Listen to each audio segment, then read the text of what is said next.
in the lab, Twitch stream glowing, formulas flashing, minds wide, knowledge flowing, equations on the board, numbers never sleep, teaching math and physics while them haters count sheep. Actual education, tune in and get schooled, flipping textbooks, breaking all the rules, from Newton to Einstein, concepts elevate. Keep the stream, it's the key to our fate. Dr. Gold dropping gems, knowledge raining down, actual education making scholars all around. Perpendicular minds, angles sharp as ice, maths and physics, yeah, the future's real nice.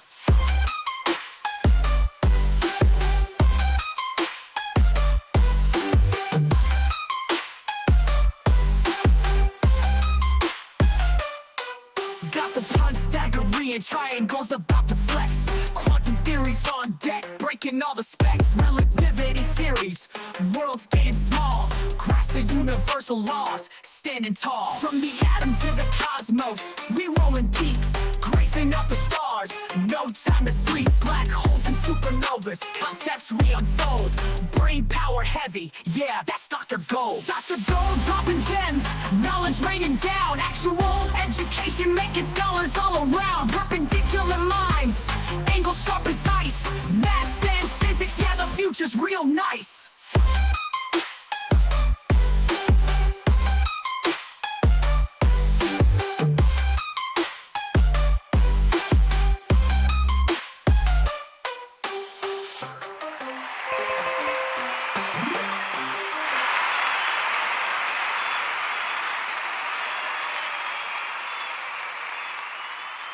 All right, what's up, everybody?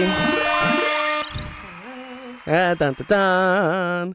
Welcome, everyone, to the Golden Hour AMA podcast. My name is Dr. Gold. This is actual education stream that helps you out, usually with math homework and science homework. But today, we're going to help you guys out with the life homework with a very, very special guest, Katya Davydova.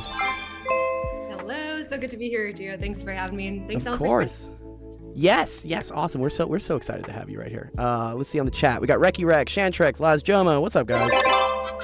You guys are on time. I love that. That's perfect. I guess, yeah, it's a Friday evening. Hello. Yes, good. Awesome. Okay. Cool. All right. So, yeah. So, you know what, Katya, this is actually really special because you're the first guest of 2025. That's so exciting. The inaugural energy. We're bringing it in. Honestly, I feel like this first month in California was kind of like a wash. We were like, it's a mulligan. I didn't count January. No. January started in February, truly. Yeah. We had like the fires. I don't know. There was like an inauguration too. There's just like too much like shit going on where I'm just like, I don't know. The reset button really hit February 1st. The reset button was February 1st. I agree. So I'm very excited to have you here. I'm very happy. We're gonna have a lot of fun with this. We have a lot of awesome questions that all the students submitted. Oh, Reki Rek 15, nice. One of the kids has he's watched our stream 15 times in a row. Nice. Reki Rek. Yeah. Yeah. So, some of these people they're super on it. Like they tune in like every day, which I love. Right. That's a win. We'll probably talk about how like consistency is very important, right? It's one of the most important things, for sure. Yeah. Okay, awesome. All right, let's see. Okay, so I thought maybe a good way to start things off, if you want to, also in chat, if you guys can tell us if the audio levels are fine, please. I look at meters, so I think things are fine, but you guys tell me if I should boost her volume or like lower my volume. I'm a very loud person. I grew up in a family of 5 sisters, so we had to shout in order to be heard. But Reki says things are great. Okay, awesome. Okay, cool. All right. So Katya, how about you take it off and just tell us a little bit about yourself, maybe life story, something, I don't know, a couple minutes, whatever you want to say. Sounds good. So, gosh, it's always such a question that takes a while to answer, and I have to adapt it for different audiences. But I guess we'll just spew and shoot the shiz. Yes. Life story. I think the thing that I'll tell you what drives me. At the core of my essence as a person is I want to make sure that other people know that they matter, and know their power, their brilliance, the fact that they're so much stronger than they believe. Because I grew up in Uzbekistan, which was I was going to ask where your name comes from, but okay. No. I suspected Russian at first because the Yova, but Uzbekistan. Right. Okay, Soviet. Okay. That's where I was born, and it's a Okay. little arrow-shaped country in in the middle of Asia, and was just randomly there. And all throughout life, had just a lot of, I guess, gratitude for, we moved after the fall of the Soviet Union. We won a green card lottery to come to the States. Oh, wow. So it's really just so lucky to be here, and to be here now. And I saw how much people suffered, and I saw how much, the people around me suffered. It's like, wow, this is very fortunate that I get to live life the way that I do. Is there any specific flavor, Gio, of answer that you're looking for? We're never like looking for anything. Whatever comes. Okay, so you were born in Uzbekistan, right? Is that what we're getting at? Yes. So that must have been, when did the Soviet Union fall? In the 90s? Early 90s or something? I forget. Yeah, early 90s, late 80s. Early 90s. So then you came over to the US, and then you grew up in California here, or? No, grew up in Virginia, so right outside of DC. Virginia. Oh, wow. East Coast girl. Okay, that makes sense. You have like an East Coast flair to you. You have like an East Coast attitude. Oh. Yeah. I've been in LA for 5.5 years, and I thought I very much adapted to the LA vibe. Don't we love the weather? Oh God! Oh my God! The Californians. Have you seen the Californians from SNL? Yes. I love that one. 10 to the 4 or 5. It's so true though. You're like the 4 or 5 to the 10 to the this, all the way up. Exactly. Although I try to stay off the freeways as much as possible because I just can't. I'll take local roads. It'll take twice as long, but I'm enjoying the scenery. Is it okay? Is that specifically because of the scenery? Some people do it because they don't want like the pollutants of a highway or something, I guess, right?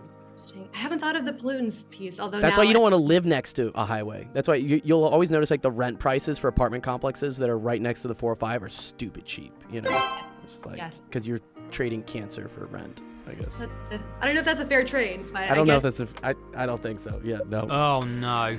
Okay, so you're in Virginia for a while. Did you went to high school there? I guess probably, right?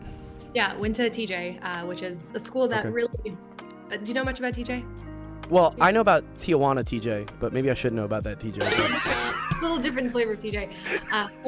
For the folks who are listening, TJ is a magnet school that you have to have like an admission for. So it's really competitive to get in, and it's a challenge, I'll say that, to be in for 4 years. Is it Thomas Jefferson High School? Is this it right here? That's the one for science and technology. Wow. Oh, I also went to like a science and technology school in high school. Okay, that's cool. I understand this. Yeah, this like magnet programmer thing, right?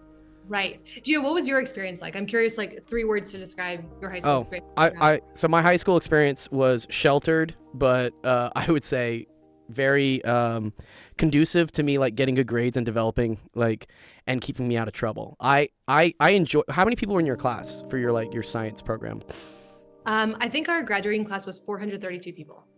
Okay, so we were a program within a bigger high school.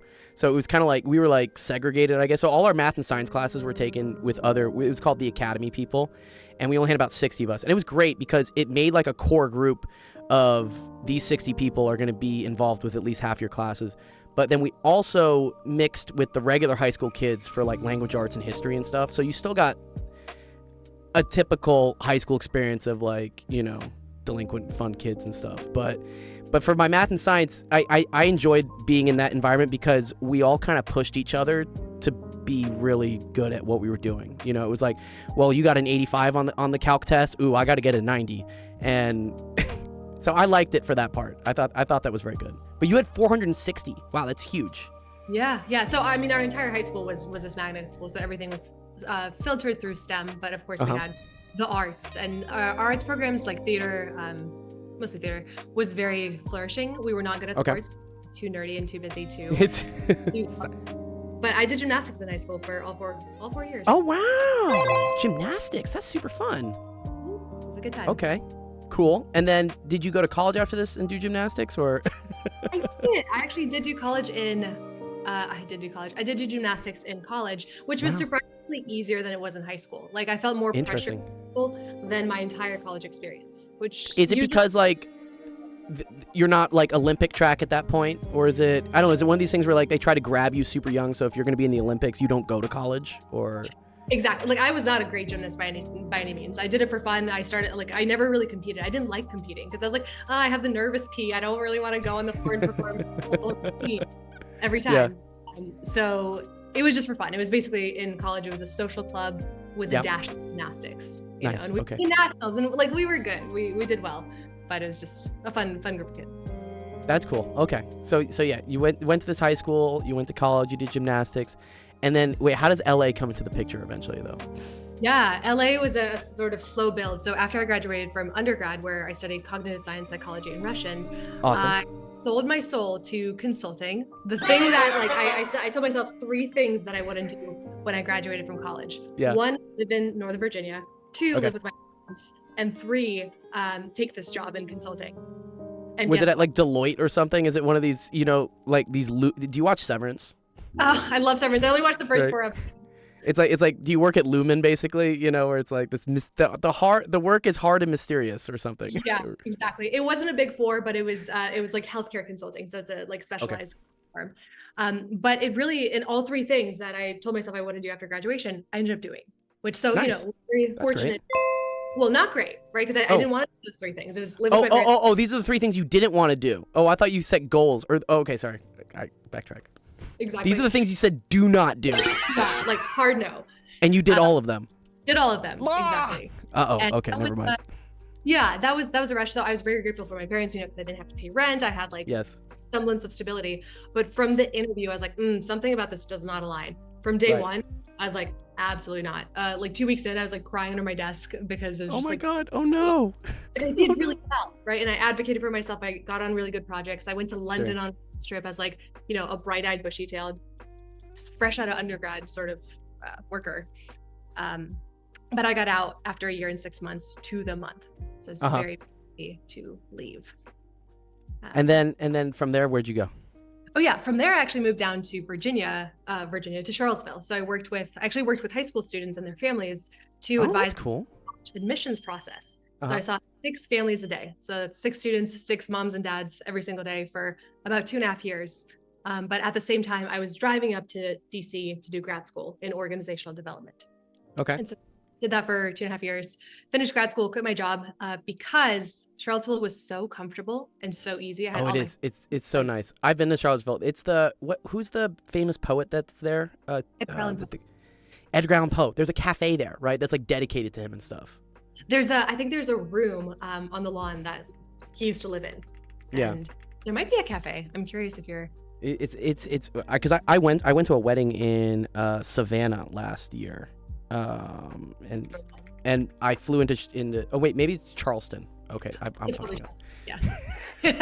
People always confuse Charleston and Charlotte, North Carolina. They're like, oh yeah, Yes. North Carolina. I'm like, But then Charlottesville is a whole other thing, right?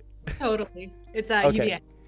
Okay, I'm getting it all wrong. Okay, anyways, all right. So you came down here. You're helping high school kids. That's awesome. Wow, that's so. I didn't know that, and that's so in line with what we're doing here, anyways. Exactly. So if y'all have questions about like college and next steps, granted I'm very far removed from that age, but happy to answer any questions. Oh, that's awesome. Okay. Yeah. But I was so comfortable in Charlottesville that I like had this conversation with my 111-year-old self. Like I was asking her, I was like, yeah. 111. How are you talking to your 111-year-old self?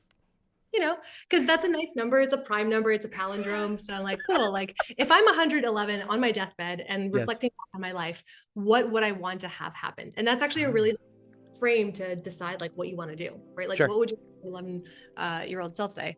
And I was like, I don't want to be safe. I don't want to just stagnate. So I have to go and grow. Settle. Yeah. No settling. Exactly. No settling. So it was between like New York was too cold and too frenetic. I was between San Diego and Los Angeles. And actually so Elliot and I were, our mutual friend Elliot was in that's how we know each other. People always ask, they're like, wait, how do you know this girl? And I'm like, well, there was this drunk chick at a bar that I had to like house, and then her friend invited me to a birthday party and then this person I met who found the keys to a shed, and this is her friend. Connection. I love the connections though. That's how like the world works, right? It's all these like crazingly, seemingly random things, but then it's like, I feel like I've already met you before or something. I don't know, because it's just, you don't have to say things. It's understood. Yeah, it's cool. It's like telepathic communication already. Yeah, I'm glad you picked LA. Wait, did you pick LA or San Diego? You picked LA, obviously, right? Yeah. San Diego to me is like too sleepy. San Diego for me is settling. It's just like San Diego is you're settling for the SoCal cities. Sorry for my San Diego friends. Yeah, I guess it's like if you want like calmer, more family-oriented vibes. You know, I'd never been to San Diego before. I've been to LA because I was visiting Elliot here, and I loved it. I was on a trail run. I was looking out over Elysian Park. It's like, I am so happy. I just remember this moment like in my chest. Yeah. I was like, I'm happy. Yeah. I've It's made like it. It's like the scene from La La Land, right? From that that musical. You're just like, oh my god, I love this place.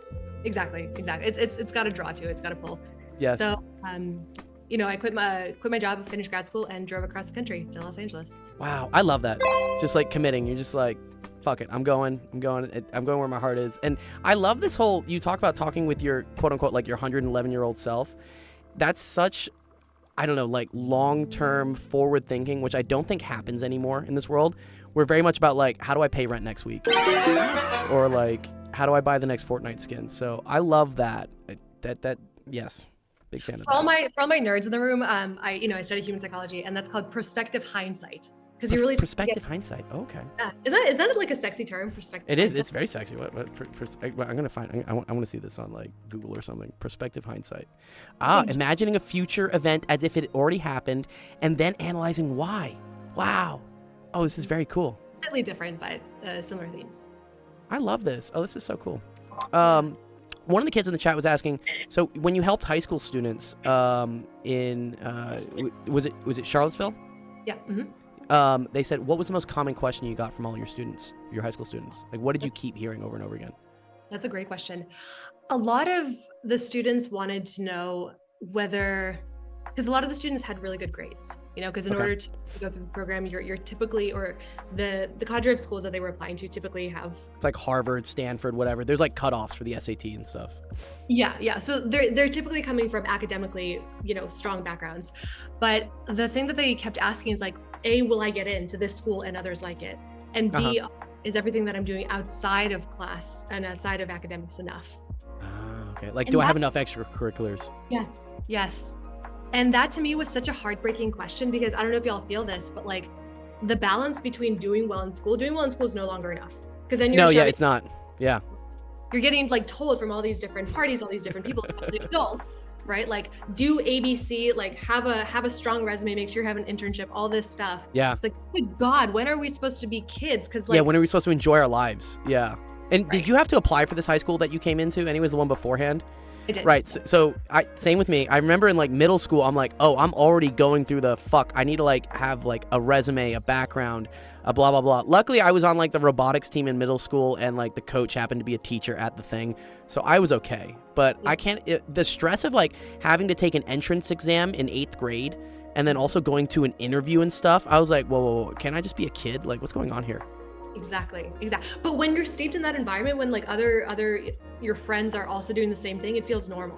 Exactly. Yeah. And that's why we talked about earlier. That's why I think was the biggest benefit of me going to like a science magnet program, is I thought it was normal because that's what all my friends were doing. Versus like if I look back now on like what I think the classic like high school experiences, I wasn't going to any parties. I wasn't really having fun. I wasn't like doing all these other crazy fun things and stuff. And I was like, oh wow, I'm glad I didn't know about it, because then I found out about it in college, and then that's when That's when shit hit the fan. that's when I always say I had a 4.0 GPA my first semester in college, and then it was all downhill after that, because then I was like, oh, but I can be a person and I can discover who I actually want to be, and I don't have to be strictly nerdy me. I can socialize a little bit. Yes. Yeah. But to go back to the question of like, I get the sense that there's a lot of prescriptive models that get told to people in high school, in middle school, in college. Like I remember having a conversation with my parents after I graduated from college, and they sat down with me. They're like, Katya, we need you to make a spreadsheet of all the jobs that you're applying for, all the careers that you're considering. Oh, wow. That you're planning for your life for the next 10 years. I'm like, I'm 22 years old. Like, it is bold of you to assume that I know that. And we need a husband by 25, and we need grandkids by 28. You have some very ambitious, involved parents, which is actually a good thing, I think, these days. It was a great thing. They're fantastic, right? Like, right. I can't do it on. They're truly so lovely in my development. Yeah. Very just like breathing down my neck. I'm like, I don't know. Yeah. 10 years later, like if you ask me what I want to do when I grow up, I'm like, I have a vague idea, but it's surrendering to the unknown. And that's a specific choice of words that I'm using here. I love that, surrendering to the unknown. Yeah. I'm gonna play a quick game with you real quick. Okay. So you don't get to think about it for very much, you have to say first thing comes to mind, but a 3-word mantra that describes your life. It can be something like just do it or surf the wave or I don't know, 3 words. Can I make it 4? You can make it 4. Okay. My mantra is let it be easy. Let it be easy. Wow. I like that. You know what? Okay, this is why I say we already fucking know each other. Because do you know what my 3-word mantra is? What? Let it happen. Like the Tame Impala. Yeah. Do it today. That's wild. The Tame Impala song? Yeah, it's again, nothing in the world is a coincidence anymore. I always say the universe is just like hitting the play button and I'm just riding it. Exactly. Exactly. I really resonate with that. Gio, what does it mean to you more on like a pragmatic or practical level? What means more to me on a pragmatic level? Sorry. What does let it happen mean to you? Oh, let it happen. Oh, okay, good. Yeah. It kind of, this quote about like, what is it? It's like, God give me the strength to, worry about the things I can change and like not worry about the things I can't, or if it's out of your hands, take it out of your mind. I think a lot of the world happens and you just got to do your best. And sometimes the world pushes you in a certain direction, or the universe pushes you in a certain direction. And rather than fight it, you just have to let it happen and just go with it because it's what's meant for you will happen, Yeah, that's the pragmatic one of it. I'm curious if there's like, if folks are listening, like how that resonates with the other folks in the room, because it can be such a hard thing to receive if you haven't seen evidence of that happening, right? Because the mental mind sort of jumps onto it, like, no, like I will control it, like I will go to the best school, I'll get the best job, I'll have the picket fence and then green, So curious if someone says yeah, I would just do it. Like I like the Nike one. Great. But yeah, that's a fun game I play with people all the time, and it's hilarious that yours is basically kind of the same thing. Wait, what do you mean by let it be easy? So what is it also kind of like don't fight it, or like what do you mean by let it be easy? There are 2 types of suffering. Okay. One is when we actually feel pain, and the second is that when we suffer around the pain. So this is like the secondary suffering, right? So like if we get hurt, ouch, we can move on. But if we get hurt and continue ruminating over it, that is, right? So there's pain and then there's suffering. And so this is such like Russian literature novel of, like there is pain and there is suffering. There is pain and suffering. And there is nothing in between. There's 2 things in life, pain and suffering. Right. This is actually a quote from one of my other beloved ex-partners, and like that was his mantra, and I resonate with it. It's kind of the allowance, right? So let it happen, allow it to happen. Just like decrease the resistance to it. And that's not a lesson that I've 100% learned. I will be the first to admit that. I resist things. And then like I suffer on myself for it, right? Like have myself a little cry, and I'm just like, oh, things are hard. Yeah, things are hard. Yeah, it's jumping into the river and flowing along with it versus being the rock of resistance. I see. So that's the let it be easy. Is don't make things. I mean, things are going to be quote unquote difficult, but yeah, don't make them difficult for yourself. Right. Right. Okay, I like that. Yeah. It's so interesting because our last guest that we had in, oh man, what was this? I think this was December or whatnot. He was a college admissions guru counselor person. Yeah. And he was actually, do you remember that Netflix documentary, Varsity Blues, where they did the whole scandal about there were celebrities that were paying people to pretend their kids were on the rowing team, right, to get into USC and stuff. I think it was the Full House girl. You remember what her name was? Something. Yeah, exactly. Yeah. So this guy was on that documentary. He says on the good side. He was on the ethical side of things.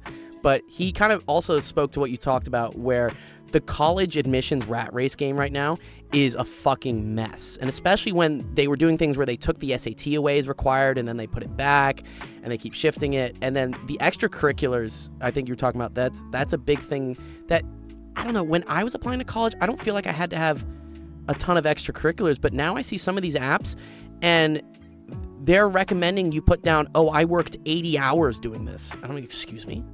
Exactly. Who has that much time? Right. On top of homework, on top of just like development and being a person. Yeah, being a kid. Yeah. It's a little like we're trying to put people in these adult-like boxes when all the research says that we need play. Like play is such a fundamental aspect of a person at any age. Right. But especially more importantly when we're younger. I would say play outside and touch some grass instead of like what we're telling kids, here's an iPad, shut up, go play on mom's iPad. Oh my gosh, that breaks my heart. Like, I'm not a parent, Yeah. and so I Yeah. can't speak from firsthand experience, but woof. I'm just like, here, please touch some grass and just like let Yeah. me monitor you, because it's harder, right? It's naturally so much harder to do Mhm. that, what I gather. But doing Discover things in nature. I sometimes watch Joe Rogan every once in a while, and he had a recent guy called Eric Weinstein on. He was an evolutionary biologist, and he was talking about how he thinks the most important thing in education is for for kids to discover things on their own instead of being like force fed these things, because then they develop a genuine interest in knowing about things. So he said, like, the best thing for a kid is not to give him an iPad and be like, watch these YouTube videos. It's go out into the forest and like try to discover, oh, why does the leaf fall like this? Or, why are the turtles doing this? I don't know. Right. And just from like the research on motivation, right? When a person does something based on their own curiosity, that has so much more meaning and so much more likelihood that they're actually going to do it. It's genuine, right? They'll follow through. You could probably tell this. You're working with kids going to college and stuff. You can tell the kid that's being pushed by the parents and doesn't want to do it, right? Like they're like, well, we're gonna make him go to piano lessons. We're gonna make him volunteer for this. Blah blah blah blah blah blah blah. And they're just trying to the parents are trying to go to college, and the kid is the vehicle. Exactly. And you can tell, like, one of the ways that I could tell that is that, oh my gosh, those poor kids, they didn't have any light in their eyes. Yeah. It was just like, it's like blink twice if you need help. Exactly. Please signal to me somehow. Yeah, it was very sad. Yeah. Oh man. Okay, cool. Yes, someone said in the chat, I feel like extracurriculars have taken over college apps after the pandemic, especially because it was so easy to cheat in exams and get good grades. Yeah, this is the grade inflation argument as well, right? Right. Yeah, I'm curious to hear from the folks who are like closer to the process. Can you tell us more about the grade inflation, or if you know what the? Yeah, I mean, I just know from for instance, I've always tutored on the side to pay my rent and things, and I noticed the second the pandemic started, the amount of tutoring I had to do just plummeted. Suddenly nobody needed help with their classes. And I was like, I don't think it's because the kids got smarter and the teaching got better. I think it's because they're all cheating on their stuff and they don't need a tutor to actually get good grades. And then, which was accurate to my prediction, I was like, okay, but once they lift these online only things and whatnot, and people start going back to class, the issue is that these kids have lost a year, 2 years of core math development that is going to absolutely wreck them when they get to calculus and whatnot. And yeah, sure enough, once the pandemics got lifted, I got slammed because every kid's like, I didn't learn anything. And I'm like, no shit. Yeah. Let's take it back the last 1.5 years. So yeah, let's yeah. Someone in the chat said, not going to lie, I got slammed. Yeah. I mean, it makes sense. I mean, these kids were on, they were told to show up to a Zoom thing and they didn't have to turn on their webcam. What were you going to do? You were just, whatever, just play video games and stuff. Totally. I mean, I go to some meetings now as an adult with my work, and I don't pay attention half the time. I'll be honest, I think most of us do the same thing. We're like, we're performatively there, for attendance purposes, but we don't pay attention even for things that I find interesting. I'm like, send me the Spark Notes, send me the minutes, minutes of what's up. Yeah. And I actually think that sort of need for speed and concision is harming our attention ability. Attention span is rock fucking bottom these days. Yeah. I would say that's the number one challenge that's the thing that's been going way down. That's the thing I have to, tackle and combat. And what I do when I make tutorial videos on TikTok and YouTube is I have to grab a kid's attention within 5 seconds. Otherwise they're going to swipe away. And it's because they have this infinite choice of I can just see the next thing. So I think it also kind of plays into then there's kind of a risk aversion or a difficulty aversion to things, because the second things get difficult, they say, oh, but I can just swipe to something else. Yes, exactly. But life's not like that. You got to stick with things, right? You know what I heard actually yesterday that I thought was very important?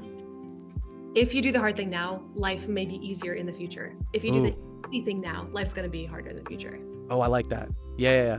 An example is working out. Working out is hard every day, the consistency piece, but it's going to pay off dividends when you're 70 and are able to actually move, versus if you don't work out now, then you might not be as healthy or mobile when you're 70. Yeah, I'm super glad. You obviously were athletic because you did gymnastics and stuff. Yeah, but my parents would like, my dad would force me to run, and I used to hate him. I used to hide in the bathroom and cry and be like, no, Dad, I don't want to go run. But I'm glad he forced me to do it at middle school, high school age, because now that I'm in, my 30s and stuff, I enjoy running. It's an acquired taste. And I'm so glad and fortunate that, my parents stuck with the, okay, this is going to suck now, but you're going to really appreciate this later, because you have kids that, were able to rely on their metabolisms in their teenager year and 20 years, right? And then it quits at 30. And I see these friends, they can't go to the gym, and it's just it's a very big downhill spiral. Yeah. How did you navigate your dad sort of nagging you to run? Like, what were your feelings around it, and how did you eventually do it? I love this. I love it. You're asking me the questions now. That's what happens when I go on podcasts. I'm like, no, it's my turn to ask questions. It's my turn to be. I'm the question person. How did I navigate? I just fucking sucked it up, and because my parents had and I'm glad. Again, at the time I didn't like it. Looking back, I think this is something that's missing in parenting, is that parents are too much of their kids' friends and not like a parent, which a parent has to be tough love sometimes. And so my dad would take my computer cord and be like, you're not getting the computer cord back until you run 3 miles. And I was like addicted to the computer. So I was like, I'm getting that fucking cord back. So I'll go run 3 miles. That's some tough love. You need tough love, honestly, because otherwise, I don't know, nothing happens. I feel like, it's like, oh, it's easy breezy. It's like, no, things are gonna suck sometimes. Right. We gotta build those muscles so we can be stronger in the future. Yeah, there's some quote. I was trying to Google it. It's something about like, it's like lock in now or clock in forever or something. Yeah, it's like you can either like lock in and like get stuff done now, or you're gonna be clocking in a 9 to 5 for the rest of your life, which I think you had a brief stint with that, right? When you were a consultant, were you like clocking into a job that you were like, oh my God, like fucking kill me? Yeah, I mean, I worked a 9 to 5 or 9 to 6, and yeah, that's the cruel part. They push it to 6, and then it's really like 8 to 6 with the emails and the meetings in the morning, and then you're like, when is me time? Like what? Because it's not just about time, right? The hours between 9 to 6 are fine, but it's also about thinking about the natural evolutionary human energy cycles. We get a hit of energy around in the morning, maybe around 10 a.m. And then we get another hit around 5 p.m.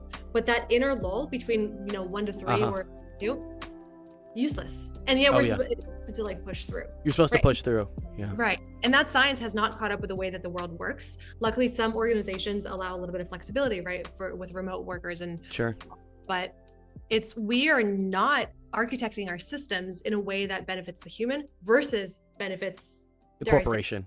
Yeah. You're just like, well, but we can get more profits if we force them to work 1 through 3. Yeah.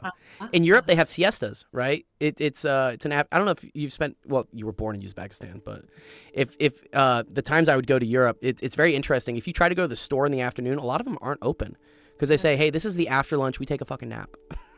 Yes, because they're more in tune with the sort of natural way. And I used to be very into habits and behaviors and just do the thing. So the Nike just do it and push through. And for a time it worked really, really well. And I still push myself to do things even when I don't want to. Mm-hmm. But dang, if that doesn't feel sort of ugh on the soul crushing. Yeah. You don't work a 9 to 5 now, right? Yeah, you're like entrepreneur. Like we're all entrepreneurs. Right. I worked a 9 to 5 until 2023. So the last year, actually just celebrated a year with my own business. Wow, congrats. We're gonna talk about that. Effervescent You. I need to know how to pronounce this. Effervescent You. Effervescent You. That's such a fun word. Yeah. Thank you. I like that. I don't work 8 hours a day. I work a lot more than 8 hours a day. But some days I work 2 hours a day. Some days I just yesterday I was in meetings from 9 a.m. to 10 p.m. Holy shit. I was for 11 hours straight, and then I had 1 2 hour break. But it doesn't feel like 12, 11 hours because you decided that I'm going to work these hours because I want to do this and I'm building my own thing versus you having to sit in a cubicle and be like, fuck, I got to be here for another, what? And I want to say, right, the non 9 to 5 life or the entrepreneur life is not for everybody. And I'm not saying that you can't do it, right? Please do if you want to do it. But it is okay to have a 9 to 5. I also want to stress that, if that's the thing and if that's what you need to do, that's perfectly fine. I don't want to push one way or another, especially if you got it's not for everyone. It's not for everyone. For me, the times I've flirted with a 9 to 5, I've said, man, this would be the end of me. But it's not like it's all easy because you lose the structure and then you have to create the structure yourself. So it's a ton of self-discipline. Like you being your own boss is cool, but also I say it's very tough because, you know, every day can be a vacation day if you want it to be. And so you have to constantly fight with, I can't turn every day into a vacation day. And it's so tempting. It's so tempting. It is. Oh, Like, I get so upset when you know, people are like, oh, it's a 3-day weekend. I'm like, every weekend could be a 3-day weekend. But I guess for you guys it is, so maybe I should make it a 3-day weekend. Right, exactly. You got to go with the flow of your friends.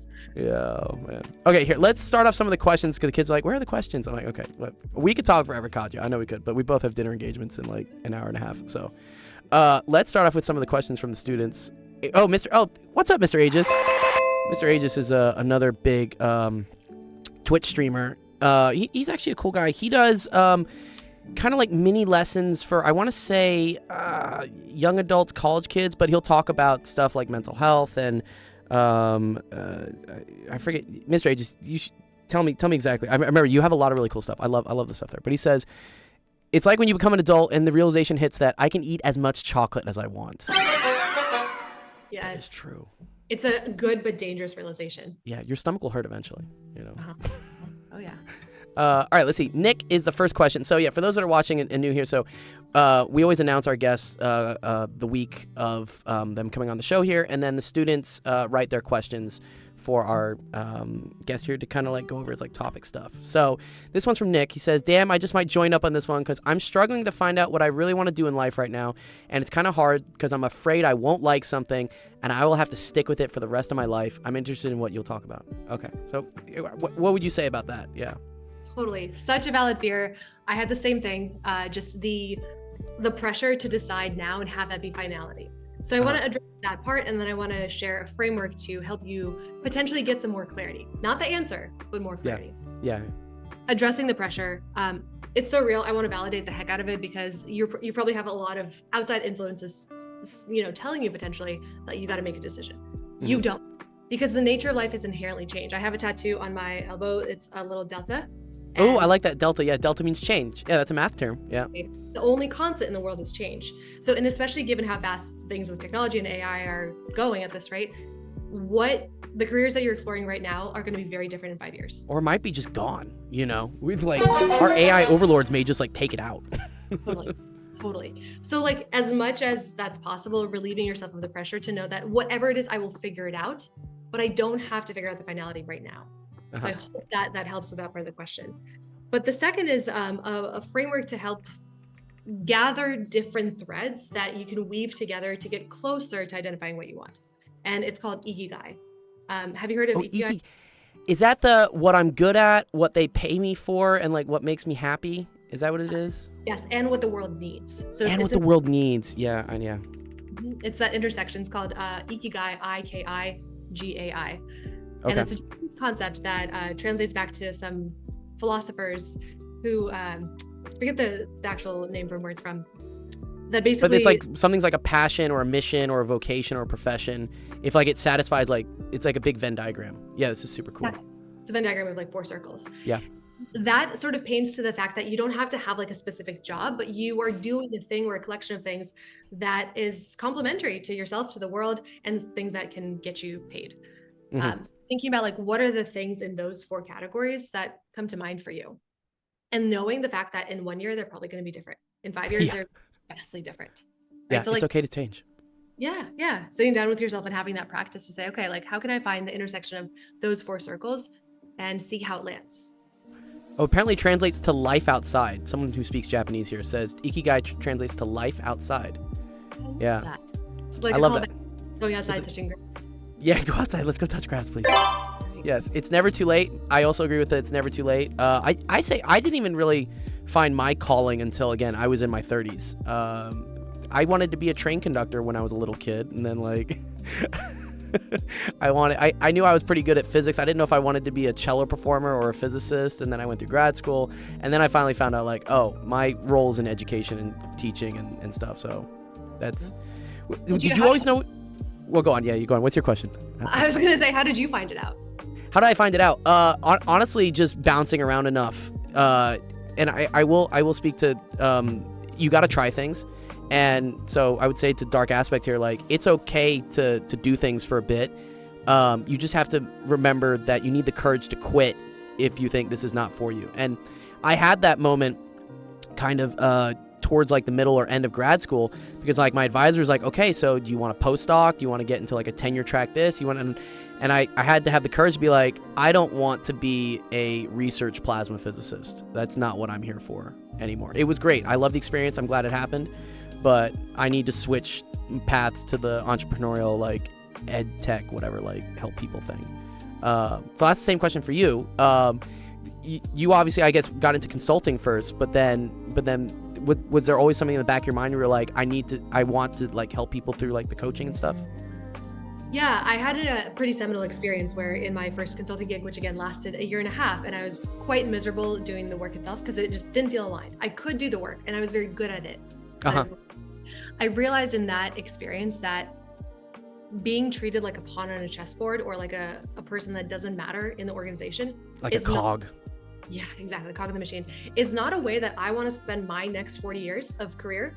Wow. And is absolutely not the way that I think that other people should be spending their lives. Oh, yeah.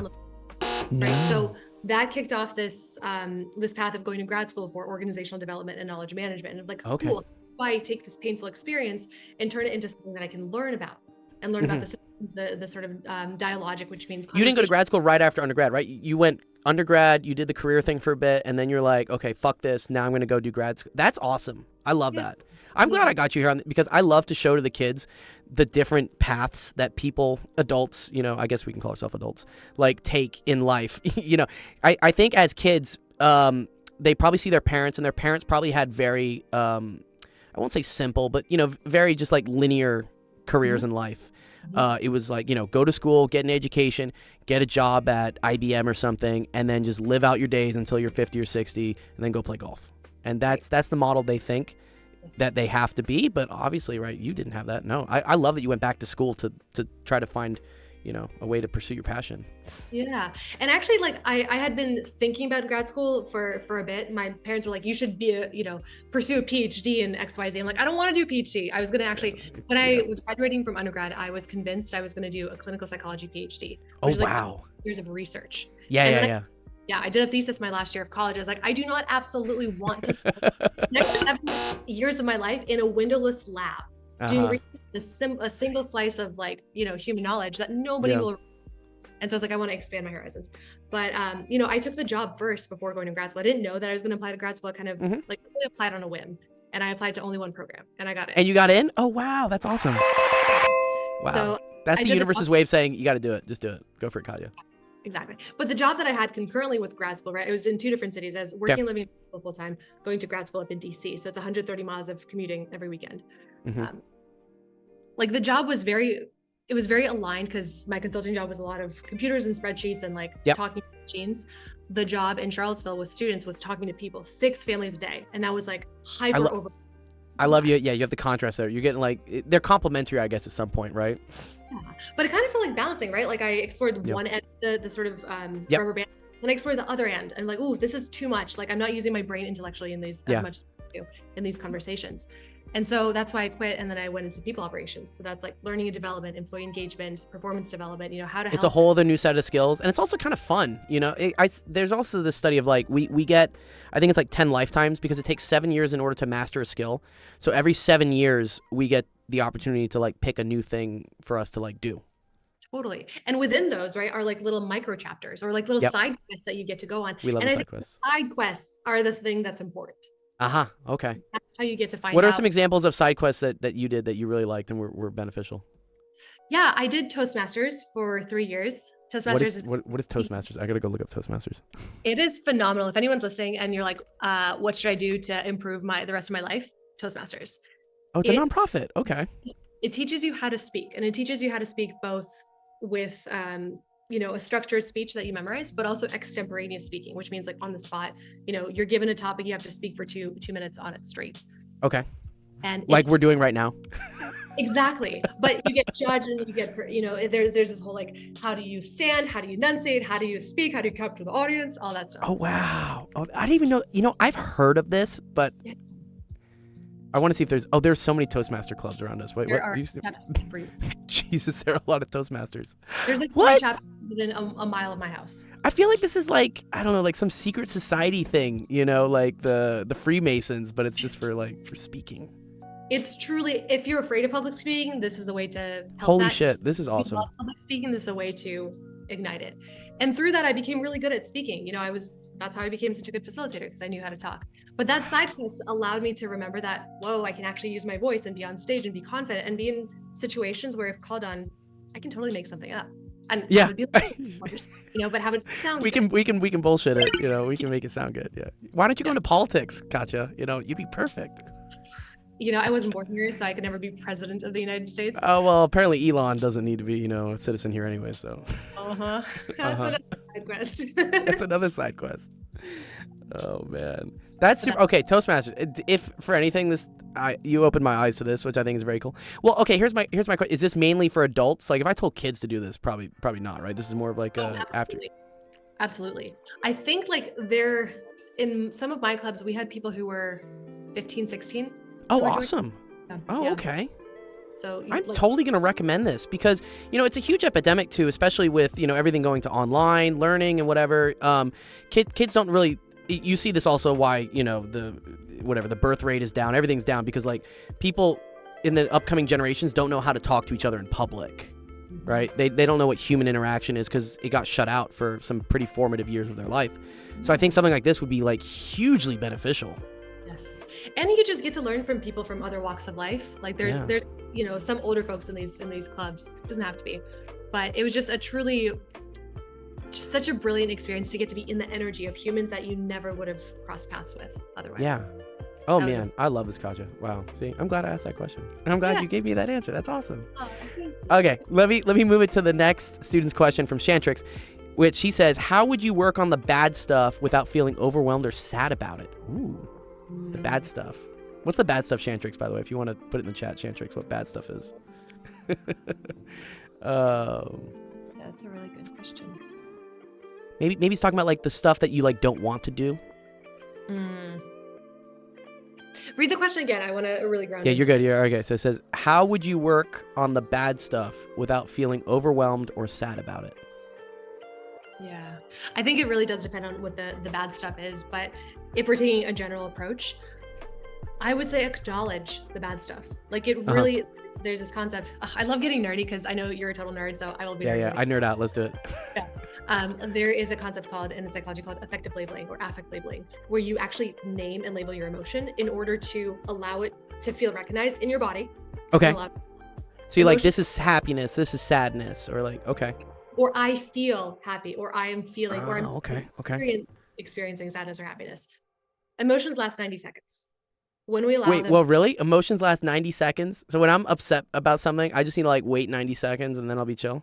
Exactly, and dive into it versus running away from it. It's still like, holy shit, I am so freaking upset right now. I'm so overwhelmed right now. So mad. And just like sit with it, right? I know a lot of people, or at least a lot of people in my circles, they're like, just sit with it. I'm like, what the hell? Hold the space. Or when people like, hold the space for me to sit with it. I'm like, what's this place that we're sitting and you're holding? I'm so confused. Right. But that just really means like observing, like, how are you feeling? Where in your body does it live? Is it in the chest? Is it in the stomach? Is it like the back of your head fuzzy? Like, what does that tangibly, physically feel like? And then moving through it. And what it means to move through it is to say, yep, this freaking sucks right now. Yeah. And it doesn't last forever. And I love that. And it doesn't last forever. Right. It's not a but. That's the important thing. It's not sucks, but I can do better, because that's them at odds. These two experiences, the bad and the good, you know, if we were to label as such, are part of like the big picture. And the big picture is like the whole aspect of humanity, the whole experience of being a human. Good from the bad. They come sort of all together. They're together. He says bad stuff could range from stress to your grades. And then I guess he says to also, he says like, oh, so we have to rationalize through it, I guess. Is rationalizing being like, oh, this is natural that this is happening to me, or this is why it happened? Like, are we trying to like place blame on something or someone? I know that's something we commonly do, right? When something bad happens, we're like, whose fault is this? Yeah. Gee, is that a question for me or for? It's kind of a question for you. Yeah. Do you look for someone or something to blame when something bad happens? I'm just curious. My ego wants to, absolutely. Yeah. Okay. My higher self is like, what can I learn from this? So it's really like because I grew up with straight A's, like literally got straight A's in high school. Yeah. And then I got a C+ in physics. Uh-oh. Physics. Wow, that's my department. Right? And this is a C+ on my report card. Like, Oh, this isn't just a grade. This is like on your report card. Wow, it says C+. C+. And I did all the extra credit. I stayed after. I had study groups. I tried to study with the teacher. I just like could not get it. And the teacher Man. was Physics. Physics is like the sneaky scepter of death sometimes. It just hits people. Yes, it hit me really hard. And I was like, dang, I can't believe this happened. And at that time, it was such a big deal because, again, it felt very foreign, right? So I was like, oh, well, the teacher's bad, da-da-da. And to be fair, the teacher was bad. He actually got fired later. Oh, really? Uh-oh. He was not a good teacher, like hands down, and people knew this. But at the same time, I was like, wow, this sucks. And I'm almost done with junior year, right? So it's just like knowing that nothing lasts. It's going to end. Nothing. I love that. And this is going to end. Right. Yeah. It's the things, and just as like good things end, bad things end too. And then it's a cycle. There's a quote about that too. It's like it's always good to remember that what is it? Bad. You either get over it or it passes. Like it's gonna happen. Totally. I think the hardest thing is to see the ending of the bad thing when you're in the middle of the bad thing. Ah, okay. When you're when you're in the rough. Yeah. When you're dived in, you're just like, oh wow, everything is just I just went through. I don't know if anybody can relate, but I just went through a breakup 2 months ago. And oh no. When I was in the beginning, I was like, oh my God, this sucks so bad. Like, I do not know how I'm going to make it to the next day. You didn't make it to Valentine's Day? Wow. What? You know that's actually the Facebook has like a whole prediction thing of like when people break up. And so if this happened in like December, that's actually the key time people don't break up because it's seen as cruel to do it right before the holidays. Most people like hold on and then they'll do it right after Valentine's. We're supposed to go meet my parents. No, see no, you can't do that. That's why you don't break up with someone right before the holidays, because then you go to the dinners and everyone's like, well, where is this person? And they start asking questions. They're like, well, what's happening? Exactly. But just to name that, it's a very real experience. And like in the middle of it, I was like, I dropped a lot of F-bombs to myself, to my friends, to everybody who would listen. I was like, this just sucks. And now 2 months out, like, yeah, I still have, shed a tear or two. I did this morning. And life is so good. I actually went on a date on Valentine's Day. Wow. A date on Valentine's. Wow, that's commitment. I didn't know LA guys were capable of that, honestly. What? I don't think it was like intentionally planned for Valentine's Day. It just happened to be so. Oh, was it a first date? Your first date was on Valentine's Day? Yeah. Well, that's fucking strong. That's a lean in for sure. Oh, you're saying he didn't plan for it, like quote unquote, but like it was the first Friday that could happen. I gave him 2 dates that were free. I was like, I'm either free a Friday or a Monday. And he's like, let's do it Friday. I was like, okay. Like, and you see, in my mind, I would be like, this is a test. She's saying like, are you gonna take me out Valentine's Day or not Valentine's Day? And like, I'm instantly gonna read into this. These are the games. These are the games. I don't think he read into it, which is really sweet. Well, that's good. That's good. Then you guys have a mutual understanding. But okay. But yeah. I think the point of this, right, is that we all keep going through like shitty times constantly. Like it doesn't stop, and so it's better to learn, I guess, how to sit with it, experience it, rationalize with it, and then also understand that it's going to end in order to get past it. Right. And coming back to that quote, like the let it be. It's like, how can I make this period of suffering, the bad grades, the stress, the overwhelm, how can I make it 10% easier for me? Okay. And not how do you make bad grades 10% easier for you? I'm just curious. How would you do it? If you were back in high school getting that C+ in physics, how do you make it 10% easier for you? First, I would ask, is there anything that I can do within my locus of control to like, where's the extra credit? Yeah, exactly. And I did do that, right? Like I did everything that I could. Yeah. And when I exhausted all of my options, like truly all of my options, I was like, cool, I just got to accept it. Yeah. So it's asking like, what can you control? If you can get extra tutoring, from Geo or whatever, do that. But if that doesn't work within a given period of time, like give yourself, 3 months or 3 weeks, whatever the time zone is or timeline. If it doesn't improve, can you do something else? If yes, do it. If no, accept it. Yeah, just get out of just be like, move on. I love that. That's great. All right, moving on. Let's go. Okay, here's the next question. It's from Binary.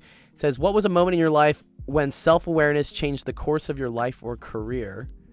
Some of these questions, as we'll go through them, might be repeats of things we've already discussed, and it's totally cool to just be like, we talked about that, pass. Yeah. But you can speak to that. I think I know what you're going to talk about, but it was. What you think I'll talk about? I think you're gonna. I mean, maybe it was your Valentine's Day, last week. But I would say it's it was you're going from your 9-to-5 job to not being a 9-to-5 job. I think that would be the self-awareness. Maybe you became aware that you didn't want to be a 9-to-5 person, or maybe I'm wrong. You tell me. That's such a rich question. That's actually a really good answer, Gio. I will hand it to you. That's a great answer. But someone's also saying, like, how do you struggle with perfectionism and the fear of failure? That's actually a good thing. I'd actually like to know about that.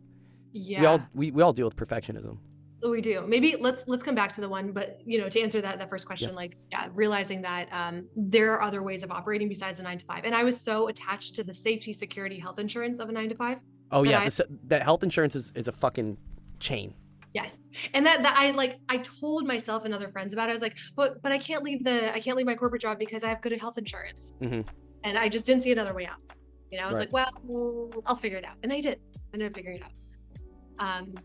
I hope that satisfies the question. No, that's good. You know what's funny? I'll speak about the health insurance thing real quick because it's such a racket. There's a thing called Cobra, right? If you lose your job, you can keep your health insurance, but then you got to pay out of pocket, and it's something insane. It's usually like $1,200, $1,300. It's nuts.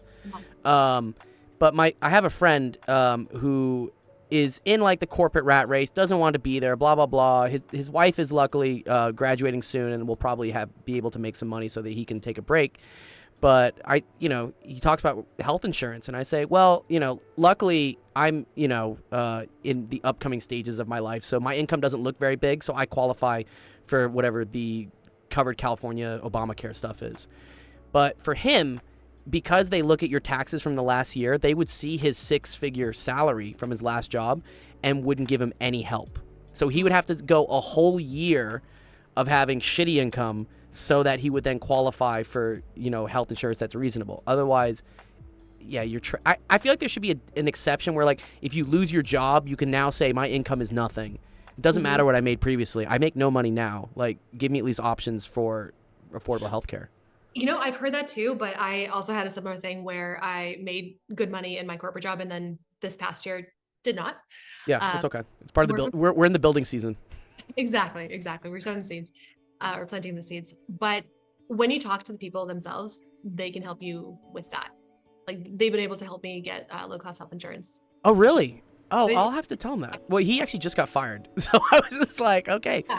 Yeah. And I'm so happy to chat about it. Someone in the chat is like, wait, you guys don't have free healthcare? I know. That's my Canadian viewers. Truly. It's a trip. Wow. That perfectionist thing, right? Like, yeah, let's go for perfectionist, yeah. Yeah. Read the question again. It says, many students struggle with perfectionism and fear of failure. What advice would you give to someone who feels like they're only as good as their latest achievement? Oh, wow.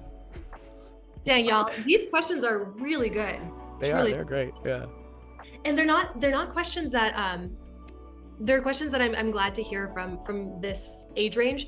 Yeah. But I want to name that they're questions that come up for people in their 20s, 30s, 40s, 50s, all the way in 111 and beyond. Right. So just want to name that, like, it's not something that we stop ourselves asking once we graduate ever. Yeah. I'm a recovering perfectionist. The motto in my household was, if it's not an A, it's not okay. Oh, wow. It's not an A, it's not okay. There would be punishment if I didn't get A's. Oh my God. And you imagine like a child, right? Who's like, oh my God, I must get straight A's. I must be perfect. Yeah. And that sort of mindset. And it's pretty freaking detrimental, right? Because you put so much pressure on yourself because others do. And then because others do, it's a self-reinforcing cycle. Yep.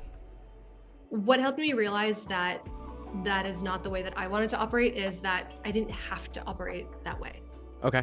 I could make that choice to say, hey, this is good enough. I know it's probably harder to internalize when everybody else is competing for grades. Exactly. Yeah, everyone else is trying to get class Victorian or something, yeah. Totally. I want to name that the sort of diagram of the world in high school versus the world outside of high school or after high school is pretty different. You'll find that like if you're doing well in school, you're probably better off than a lot of other people on average, you know, in other parts of the world.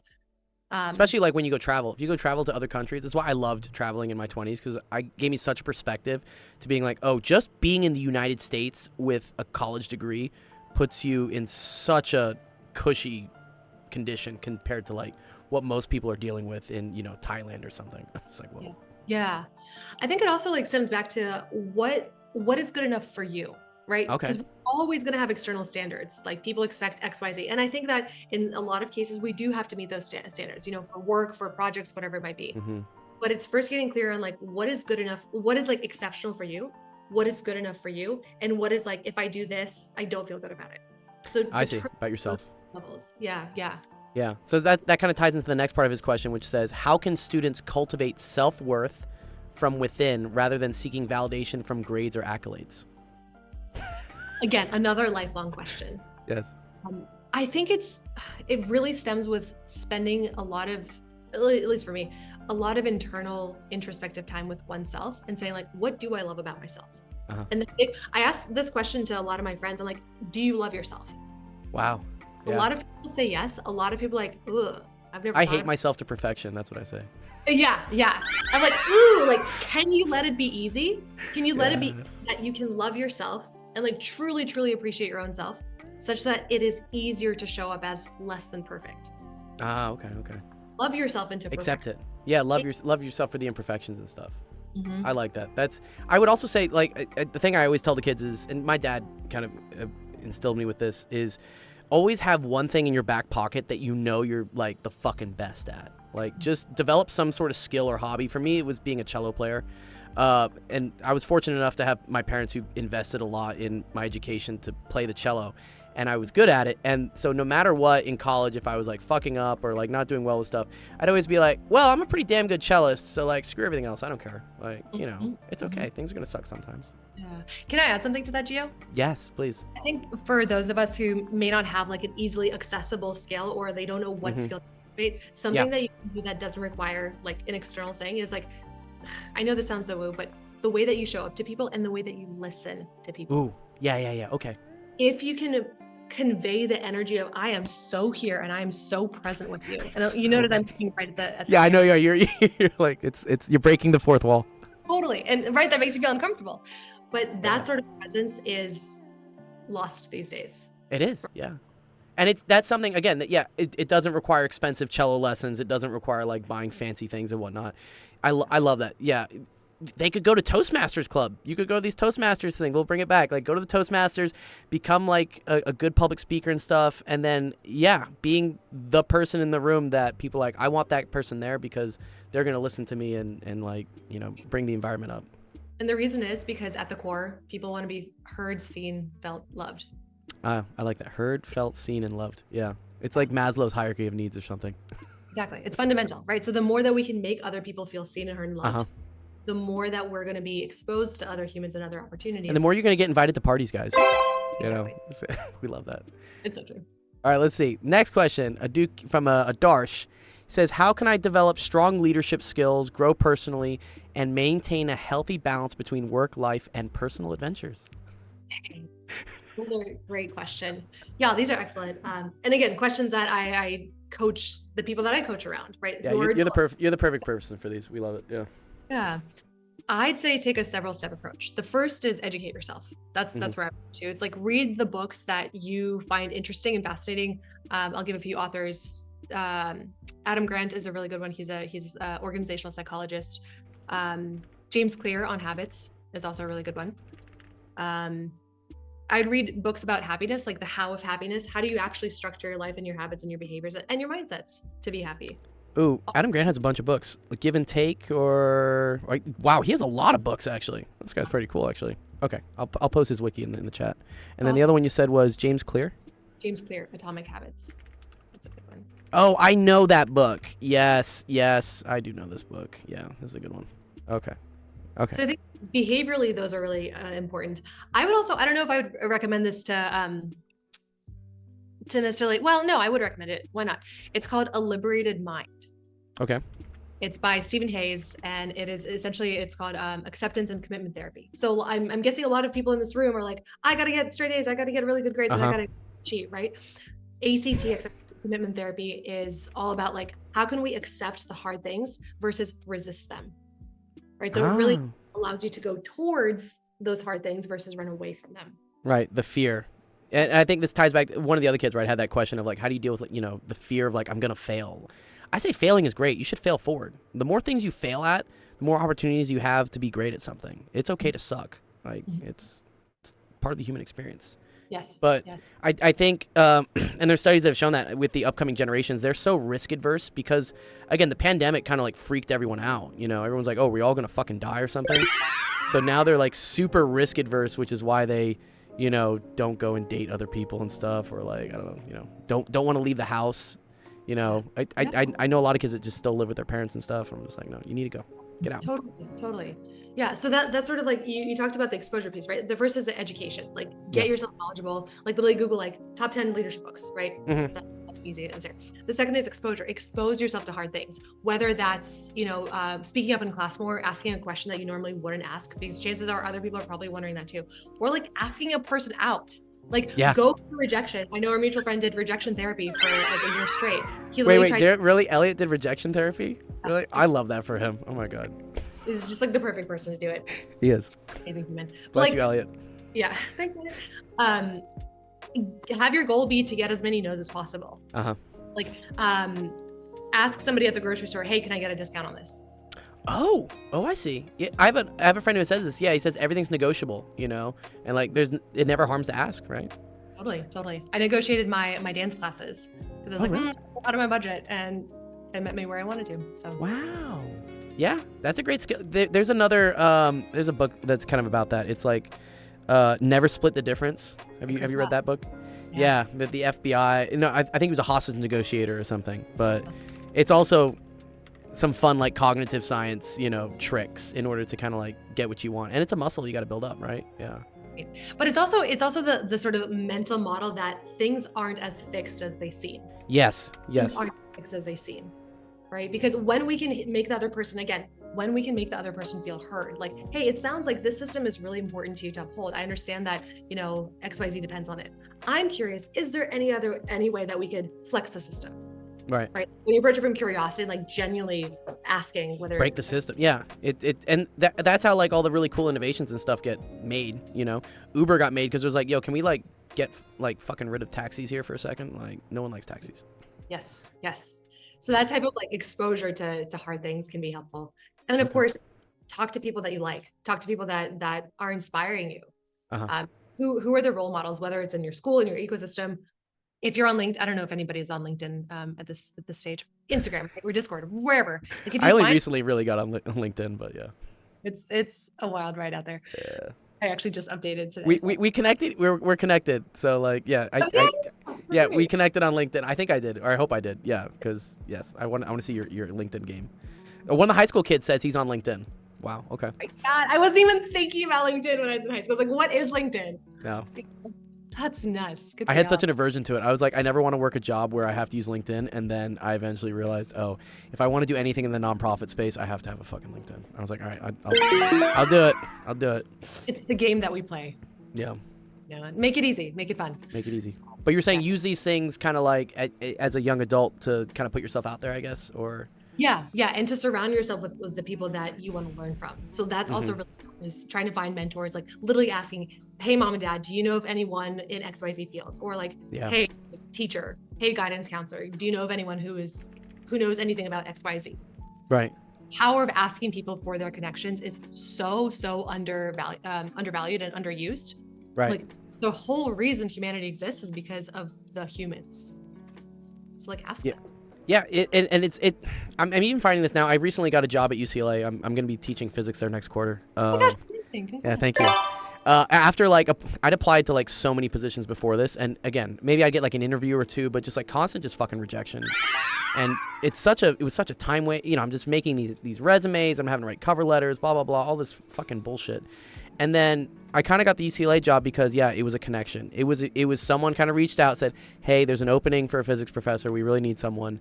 Do you know anyone? And I'm like, well, I teach a lot of physics. And then they gave me a hell of a fucking recommendation. And then that's how I got it. So it's one of those, I wouldn't know unless, like, again, I talked to this person. Exactly. Every single job that I've gotten besides my first job out of college was through somebody I know. And not necessarily like straight up referrals, but like I had somebody in that ecosystem to be able to share a little bit more about the job. Yeah, someone to give you kind of like a personal recommendation stuff. So it's funny because someone reached out to me. Now that I've started posting more things on LinkedIn, I have a presence that people start like harassing me with. But I got contacted by this company called Ripen, where they said they're the #1 work-based learning platform for educators, learners, employees. So apparently I think what they do is they have companies post like jobs and internships on here, and then they connect these with like students who are looking for experience. I'm gonna have a meeting with them because like I was like, oh, this is actually cool. I'm not a school, so like I don't know necessarily how it works, but I think their whole thing they talked about was, you know, in a lot of these jobs, right? They say you need experience, but it's like, but I can't get the experience unless I have a job. So it's a chicken or the egg. Like, how do I do this? Yeah. Right? And I think that's where those connections really pay off. Yeah, you need some sort of connection. Either, again, maybe this company is cool and they do stuff like that, or again, it's just putting yourself out there. Maybe going to Toastmasters. I'm gonna keep plugging Toastmasters at this point, but like maybe just going to Toastmasters and like you're learning a speech or something, and the person next to you is like, hey, we're hiring kids to like work on stuff. Do you want to come do this? Like, totally. You know, I won a major client recently. Through a former coworker. I worked with him. He was doing the client work. He could no longer do it. He put me up for a recommendation to take over. And that's, I had worked with him and he had seen how I operated. And he was like, Katya, like, I really trust you. And I was like, wow. Why did you me out of all of your friends, your friends, professionals in this space that you also know? He's like, I've seen you work. I've seen you. We were on a podcast together too, actually. Oh, wow. The power of podcasts. And I was just like, this is so amazing, right? Because if we hadn't developed that connection, I wouldn't have gotten this client. Wow. That's great. Yeah. Again, because you can say whatever on a resume, you know, you can pump up this, whatever, blah, blah, blah. But at the end of the day, it is the actions and the interaction of you that I think really sell it, right? And I think it's really, you know, a lot of people say, just connect, just talk to people. And a lot of kids are like, what the hell does that mean? Yeah, what does it mean to talk to people? What that means is proactively emailing people saying like, hey, I'm a high school student XYZ. I'm interested in ABC. The reason that I'm reaching out to you is because I'm intrigued by something that you did, and make it like super specific. Yeah. Super, like, it doesn't look generic. It looks like I actually did my homework and I researched what you do. Right. But like butter them up first. Say, hey, I'm really drawn to your work because it resonates with me, right? Like give them a reason for why they should read your email among the thousands that they have in their inbox. Yep.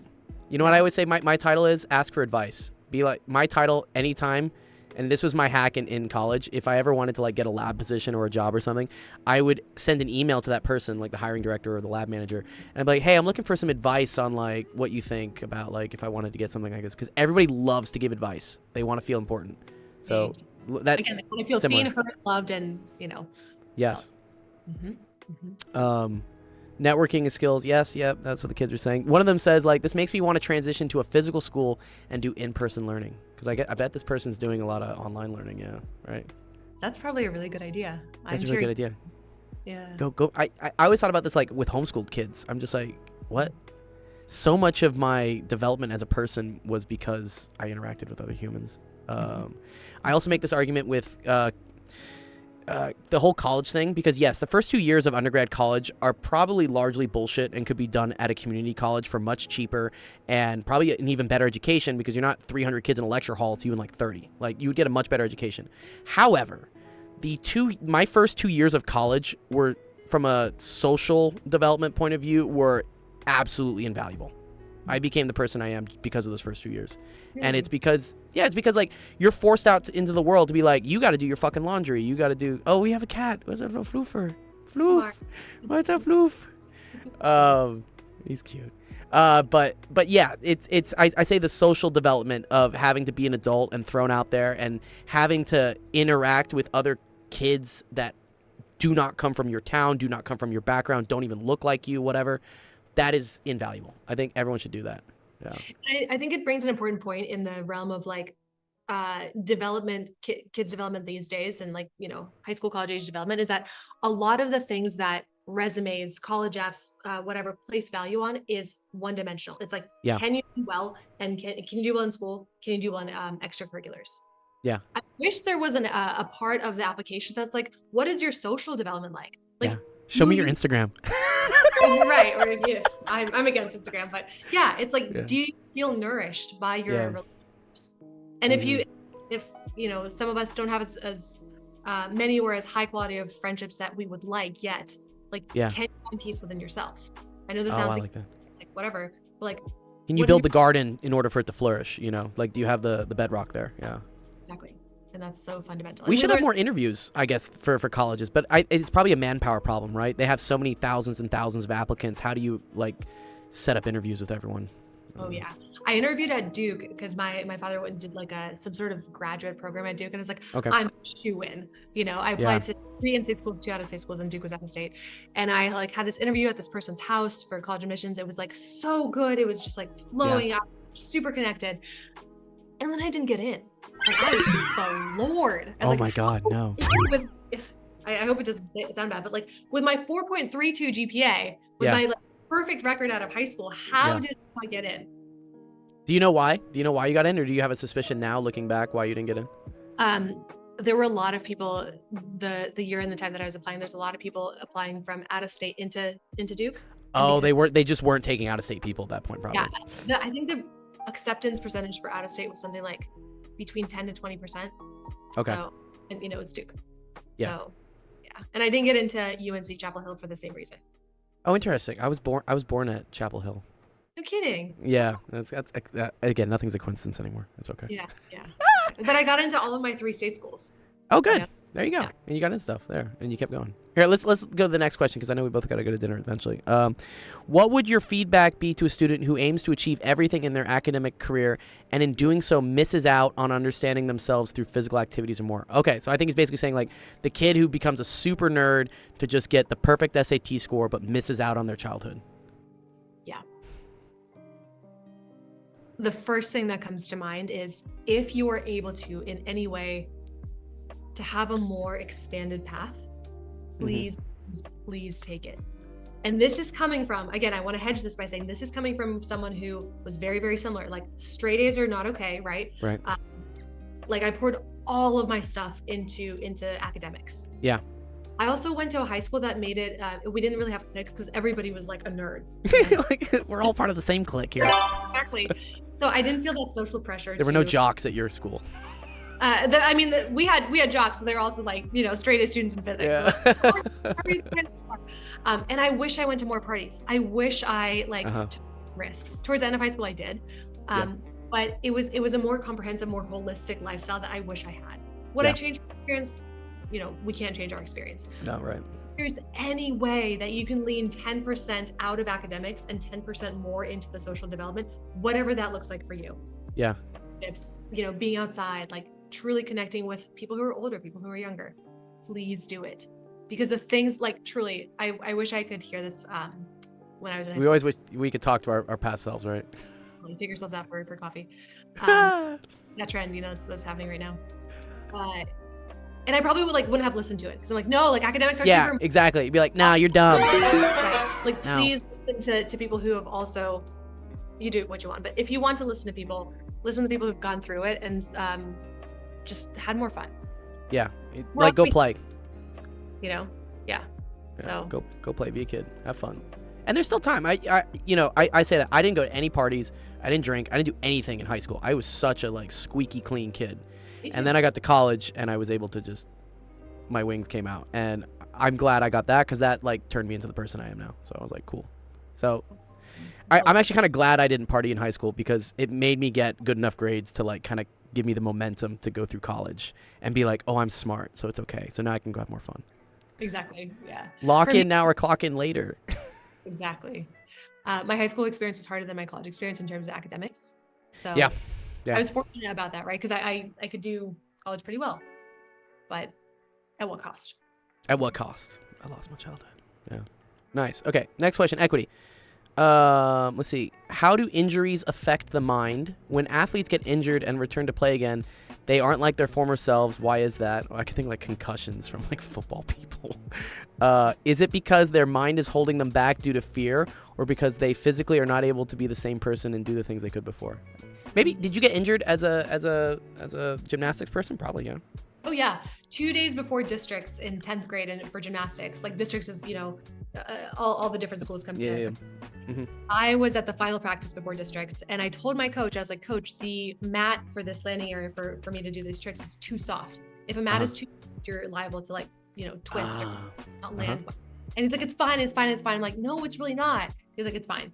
So I go to do my my routine, and it was a front handspring, back handspring. Basically like this layout, which is like a back tuck, but your body's completely straight. So you're just rotating like this. Oh, wow. And I landed right on my ankle and rolled on it. And then it just like snapped. It was a snap heard around the world. Like everybody. No. Surprise, motherfucker. What the heck just happened? Oh, no. Broke my ankle 2 days before districts. I was like, Holy I shit. told you so. And that sucked. But I was kind of relieved that I didn't have to compete because, again, nervous Pete when I compete. It's like, cool. Nervous. Yeah, I'm injured. Silver linings. But that absolutely like derailed my whole season, at Sure. the end. But to answer your question about like injuries, and specifically brain injuries, like traumatic brain injuries, the reason that happens, yes, there might be some fear of like, oh my gosh, I have fear of getting hurt again, right? And I got hurt other times in gymnastics, and like anytime I'd go back on the equipment, I'm like, I felt constriction in my body. Okay. It's trying to protect itself because it experienced some trauma before. But a lot of times, like the brain does change, especially if it's a TBI, because there's cell death. You get knocked in the brain knocks into the skull, it sort of dies a little bit. It goes into protection mode. It's like, okay, let's just chill. Yeah. And that's why I think like taking care of yourself afterwards is so important. And yes. Self-care, self-care is wealth care or healthcare or something. Oh, I like that. Yeah. That's really good. Yeah, I came up with it. But yeah, the fear thing for sure. I've also noticed it. I used to do a lot of like motocross, like dirt biking stuff, and I'd always say like once you go down, like call it for the day, because then you're gonna be nervous about falling again, which in turn causes you have to commit on a lot of things, and if you don't, you're gonna fuck up even more. So it's just like once you go down once, be like, that's it for the day. Let me reset, because then you're not shaken, trying to go into things.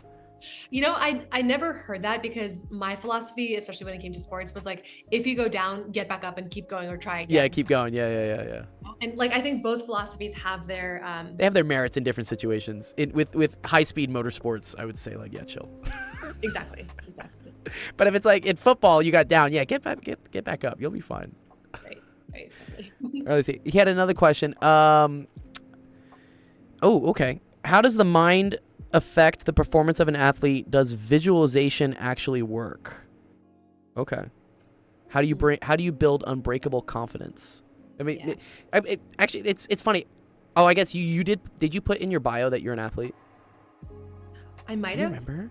Because I love how specific this is, and I wonder if this is a coincidence that once I'll go through it, but yeah, he's asking about visualization, I guess is what he's asking about.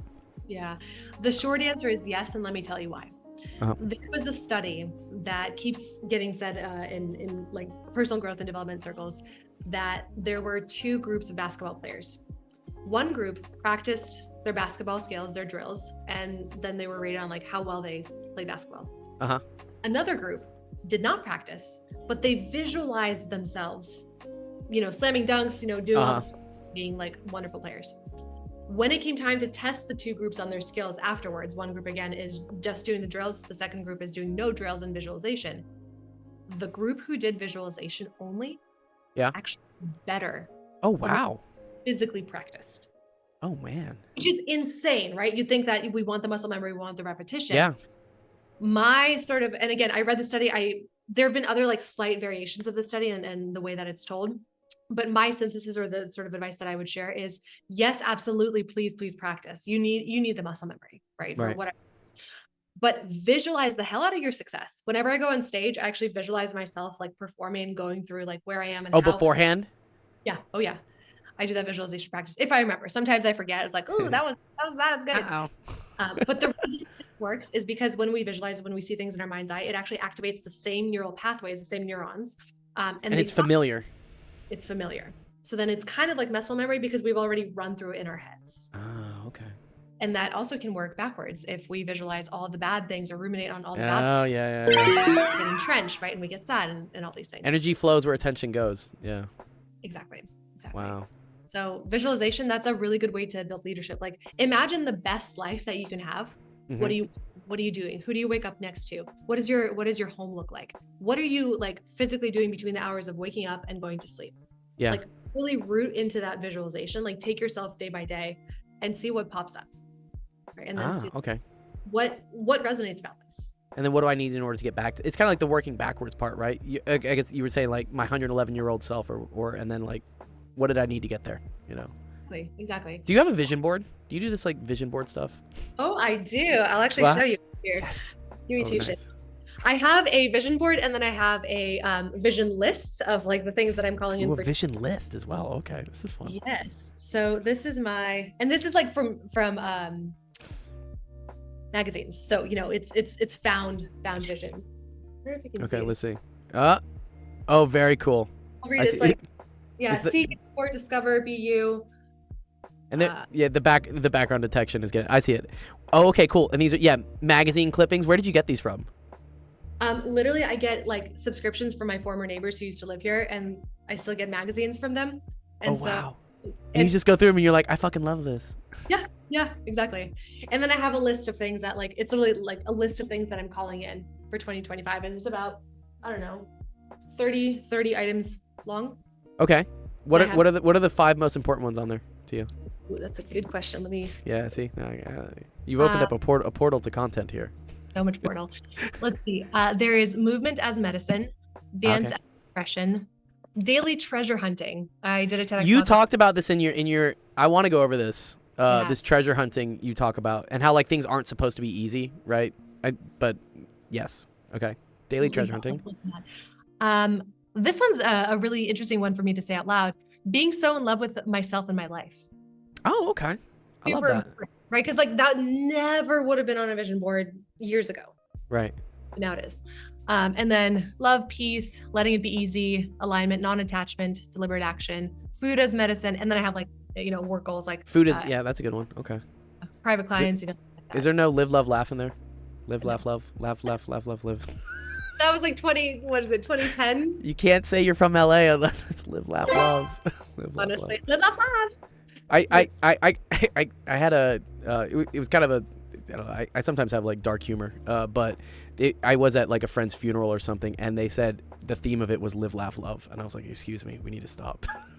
Like, I don't think the parents knew about like the irony of live, laugh, love, and they were like, he would have wanted us to know live, laugh, love. I was like, God damn it, dude. Wow, that is oblivious to it. Yeah. Anyways, okay, cool. I like that. Nice. Here, let's run another question, and then I do want to ask about the Effervescent You and all that. That stuff's fun. Laz says, what advice or strategies would you give someone who struggles to just start doing things? Ooh, yes, this is always a struggle to just start, right? Absolutely. First, it's knowing that activation energy, right? The first 10% of getting started onto anything is the hardest. So like acknowledging that the reason that it feels difficult is because it is, right? So like taking off the pressure that it should feel easy, because it's not. Right. I would say if it's something that like feels hard and where procrastination sets in, it's not because you're not good at it or because you don't want to do it. It's a sort of, it's not a motivation issue. It's not that you can't do it. It's like there's something energetically or emotionally blocking you. And saying, like, okay. What do I fear that if I mess this up, what will happen?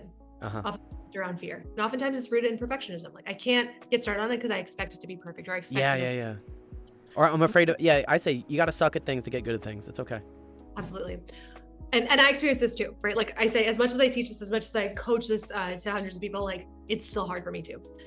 What has worked for me is to say, I will do either 10% of it. So like literally a tiny ass slice of it, or I will do 10 minutes of it. Okay. 10 or 10 minutes. 10% or 10 minutes. I like that. Mm-hmm.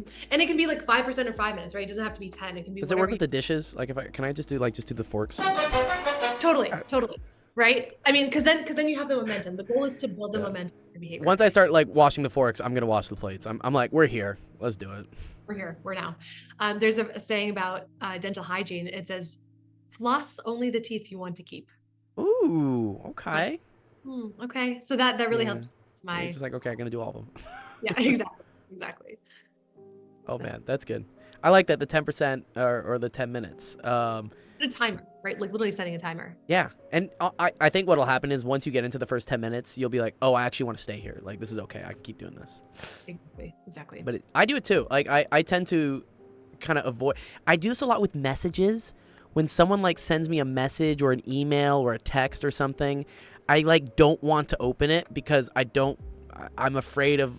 Maybe I'm afraid of what they're going to say, but also because I don't want to get sucked into that conversation, especially when it's around like business things. Like if someone's like responding to like a job thing or like a grant or something, I'm like, I don't want to look at it. I just don't want to look at it.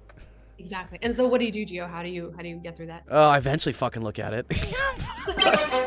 Yeah. But yeah, honestly, it's something I need to get better at. I need to get better at just open it. Just do it.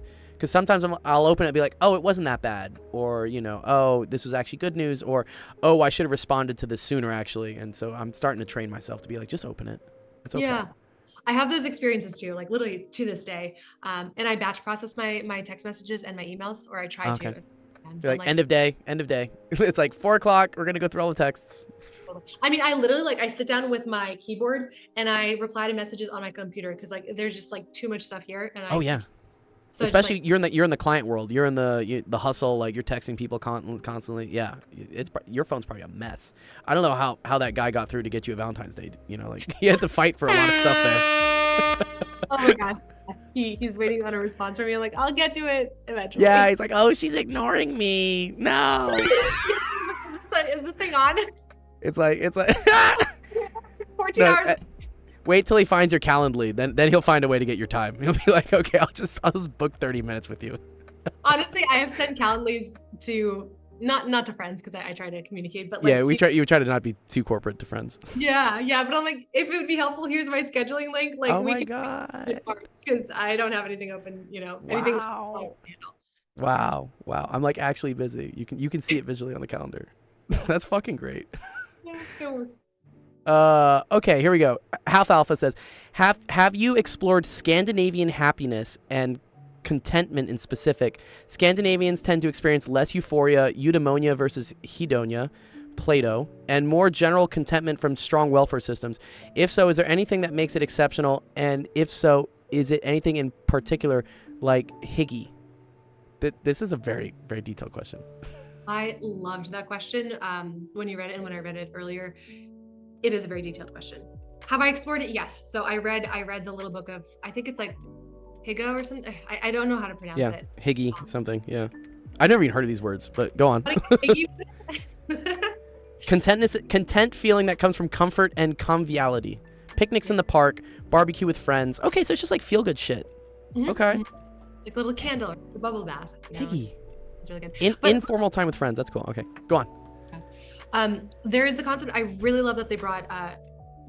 I pronounce it eudaimonia as well, but can you actually Google eudaimonia so that other folks know? Let's do it. Because it's a very specific definition that I love. Eudaimonia definition. Okay. Eudaimonia. Well, AI tries to like tell me things. Okay, here we go. Is a Greek word literally translating to the state or condition of good spirit, which is commonly translated as happiness or welfare. Yeah. There was a slightly different definition that I came across in a book. What did it say? They say the good life, flourishing, a fulfilled life. Yes. So the purpose and fulfillment. It's something that rests deep into a purpose versus the hedonic, right? The hedonistic, which is just. I see. Yeah. Hedonism is like, I'm just doing things because I want to feel good. Okay, I get it. So eudaimonia is like helping out the human race. Like I'm helping out my fellow man type thing. Yes, it's something bigger than ourselves, and it's rooted into a grander purpose. Whether it's I like that. For the world, whatever it can be, right? And purpose gets a lot of bad rap actually these days because people are like, find your purpose. It's like, I used to be that way too. In fact, I taught a workshop on how to clarify your purpose using Ikigai and AI. I still teach it. Oh wow. Well, that's cool. Thank you. But now I'm just like, you don't have to have one singular purpose. You can have many flavors of purpose based on the different fields that you do, based on the different people that you interact with. Have I explored this concept heavily? Yeah. And Oh, cool. what was the direct question or the specific question? Have you explored it? Okay. Is there anything that makes it exceptional, and is there anything particular like Hickey?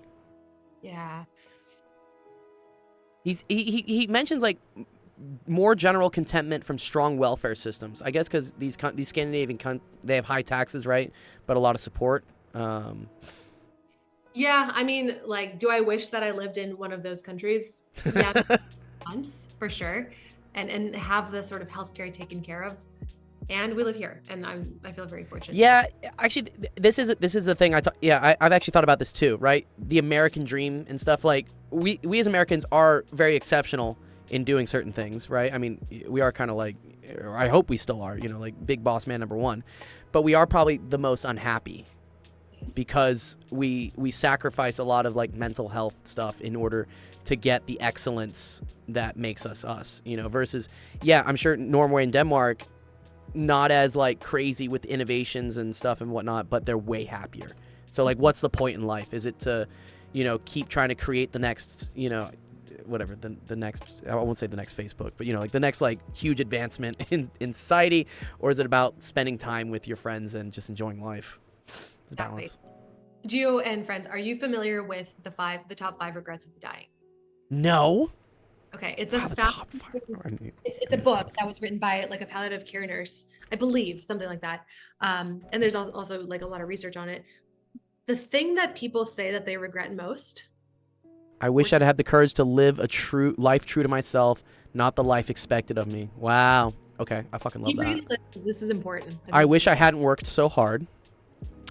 I wish I'd had the courage to express my feelings. I wish I had stayed in touch with my friends. I wish that I had let myself be happier. Mm-hmm. I got chills. I do too. I'm glad that I think I mean, unless I'm like dying next year, I feel like I've come up with a couple of these things early, but especially the living the life true to yourself, not the life of others expected of me. I think we kind of grew up in similar households. My parents will deny it to this day that they like pushed me into STEM or they like pushed me into like doing things. They're like, no, we just let you do what you want. I'm like, no, you fucking didn't. Like, what? You did for the last child. The last child could do whatever the fuck she wanted. But like me as the oldest, only boy, I was very heavily pressured to be like, you are doing science. And my dad even tried to get me to do medicine like him, to be a doctor. And I at least say I placated him by saying, oh, I'll do a PhD in physics. Just a PhD. Physics. Just a PhD in physics. My dad has a PhD and an MD, so like it's nuts, you know, like it's the pressure of like you need to do. But I am happy that I found. I feel like right now today I'm living the life that I want, not the life others expect of me, which I'm so happy I finally found that. That's huge. That's huge. Yeah. I think what's important about that list that you sort of read, the five regrets of dying, is that there is a clear, or at least an evident sense of purpose, right? There's something greater than just work, than just acquiring material things or wealth or the latest shoes, right? Like I live on a street that there's a lot of shoe stores. Yeah. And I like, if it makes you happy, great. But what's the reason that it's making you happy? Do you want the latest shoes because other people think they're cool, or because you genuinely yeah, exactly. Yeah. Are you wearing them because they're popular to other people, or because you actually like them? Yeah. And so that's one thing, right? The connection to something greater. The second thing is the connection to other people. Yeah. When we're under deathbeds, we want to make sure, I think for almost everybody, that we have the community and the people around us that love us, and vice versa. And this would also be the argument for kids, though. Do you want to have kids? No. See, this is my argument of I do. I very much want to have kids because I think people should reproduce with if you have certain like outlooks and whatever abilities and skills, you should try to push that further down the genetic line. But I think they'll also make that argument for like on your deathbed, who's going to visit you if not your children? Yeah. I guess it depends when you die, you know. But exactly. Yeah. To be fair, I love kids, and that's why I want to be around kids, because they're so they teach me about the world as much as from the mouths of babes, right? Yeah. Exactly. Here, let me. Someone says I want to adopt roommates. I mean, you can just invite people off the street to live with you. Like you can. Yeah. Can I adopt you, Gold? Yeah, maybe. Here we go. James says, what is the best way to explore new things when you don't have much free time? Such a good question. I first would invite that person or anyone who's wondering this to explore what they mean by free time and how much free time they actually have. because I know for myself, I sometimes feel like I don't have enough time to do the things that I want to do. But a lot of my spare time, not a lot of it, but a portion of my spare time is spent on this. Yes. Very too, right? Like I do still lose myself in doom scrolling. The like, doom scrolling. Yeah, you talked about this in your TED talk. You were talking about the doom scrolling life. For sure, and still do it, right? Like, and now it's more. I say it's market research. Yeah. It's like, what is going on in the world? What do I need to worry about? Yeah. Sardonically, it's first assessing like how much free time do you actually have. You probably have at least 5 to 10% more than what you think you do. Yeah. And then step 2 is like really clarifying like what are the things that truly light you up. If you don't know, make the thing that lights you up be the exploration of the things that light you up. I like that. Yeah, okay. Yeah, like go on an adventure, right? Like truly pretend you're an explorer, you're a treasure hunter, and you're going to search for something that lights you up every day. And the joy's in the journey. It's not in actually finding the treasure. It's in the chase for it. Yeah. Exactly. And I think so much of the way that I grew up, and maybe some of y'all resonate, is that like adults place so much value on the destination. It's like you have to get the A, you have to get the high grades, you have to get the college degree, right, or the good job. Yo, that's not what it's about at all. Nope. Somebody told me that when I was younger, but nobody did. Yeah. That's what they do. That's cool. I like that. Okay, one of the last questions is, how do you overcome stage fear in front of a large audience? How do you build trust and respect with your followers as a leader? How do leaders maintain themselves in good shape while adapting to different situations? There's a lot of good ones in here. Really good questions. Let's take them one by one, succinctly. The first one, how do you navigate fear when you're about to speak? Yeah, how do you overcome stage fear in front of an audience? Yeah, I actually teach this in my coaching practice, but there's a couple of methods. One is just like physiologically calming your nervous system down. It's a series of box breathing called 4-7-8 breathing. Breathe in for a count of 4, hold for a count of 7, and exhale through the mouth for a count of 8. I like it's kind of like box breathing almost, but it's down regulating your sort of nervous system, so you just relax, and it really does work. Calms the nerves. Nice. Yeah. Instantly. The second is a little bit of a mindset shift in that instead of thinking I am here to deliver a message to them, right, whoever them is, reframing it as I am here to serve the audience. Ooh, okay. My goal is to be the vessel for the whatever message that's going to come through to ignite either a learning, a realization, awe, whatever in the audience. Not about me or my message. It is about what I can do for the people. I love it. Yeah, like you're giving. You're focusing on the giving aspect of it. That's great. Exactly. It's less about like you being like, I have to put on the best performance so people think amazing things about me, which I think is probably what most people think when they go up in public speak. They're like, I have to fucking wow the crowd here. It's like, no. I like that. You're saying like, I'm here to help my audience. And it's like when you get on stage, you can kind of feel the energy of the audience. I like to take a beat before I jump on stage, or like once I'm rooted in the space and I'm about to speak. I actually don't speak right away. I just kind of like scan the audience and I could sort of build the juice. Feel the vibes. Yeah. Feel the vibes. I'm like, I'm here for you and with you. Yeah. And the third is visualization, like truly visualizing yourself. Yeah. You said beforehand, just being like, I'm here, I'm doing this. Yep. Exactly. Great. I love that. I want to ask, like, do you have like public things that you do here in LA? Like, can I come see you speak or something? Like, what goes on? Yeah, I do a lot of virtual stuff for workshops and stuff, but I did present a couple months ago for like an learning and development group. Let me let you know, because I have a online community for leaders that's launching March 4th. But ooh, okay. Yeah. Again, we'll connect, and I'll get links from you and stuff, and I can send it to the kids if people are interested in stuff.